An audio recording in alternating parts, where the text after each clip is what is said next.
اچھا، آیت الکرسی ایسی چیز ہے کہ امام فرماتے تھے، ہمارے چھٹے امام امام جعفر صادق علیہ الصلوۃ والسلام فرماتے تھے کہ یعنی میں اپنے درجات میں بھی اسی آیت الکرسی کے ذریعے اضافہ کرتا ہوں. اگر کوئی شخص مثلا یہ سمجھتا ہے کہ آئمہ کے درجات اب بلند نہیں ہوتے، جو ایک درجہ ان کا فکس ہو گیا ہے ان کی دنیا سے بظاہر رخصت ہو جانے کے بعد اب وہ ایک کسی درجے میں فکس ہو گئے، تو ایسا نہیں ہے. مسلسل ان کے درجات اب بھی بڑھ رہے ہیں، کیونکہ کمال فقط پروردگار عالم کی ذات کے پاس ہے، جو کہ لامتناہی کمال مطلق وہ اس کے پاس ہے.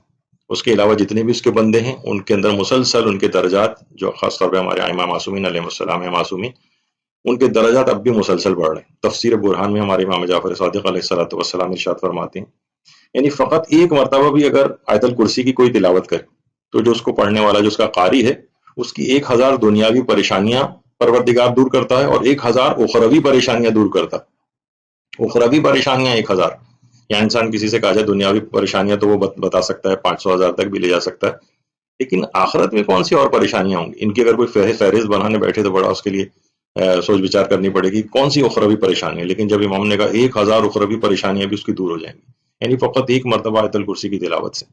اور امام نے فرمایا کہ اچھا اس کا وہ کیا کرائٹیریا اور معیار بھی بتایا کہ اس دنیا میں سب سے کم ترین پریشانی جو اس سے دور ہو سکتی، کم ترین، منیمم، وہ فقر و فاقہ ہے.